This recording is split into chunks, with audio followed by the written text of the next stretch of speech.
Hi అందరికీ నమస్కారం. ఇలా ఆవిరికి ఉడికించిన కూరగాయల్లో మీకు మొత్తం ఆకులే కనిపిస్తున్నప్పటికీ నేను ఈరోజు చేసిన మిల్లెట్ కిచడీలో ఇంకా చాలా రకాల కూరగాయలు ఉన్నాయి.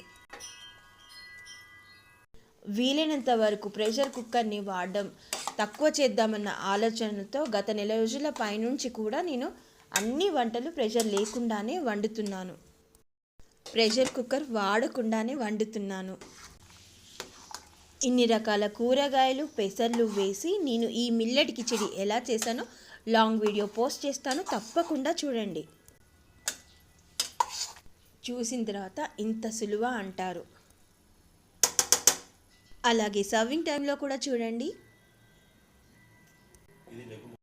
ఉంది కదా టెంప్టింగ్గా, తిన్నారంటే టేస్టీ అని కూడా అంటారు. Thank you for watching. Okay, tata, bye bye. తప్పకుండా చూడండి లాంగ్ వీడియో, ఓకేనా?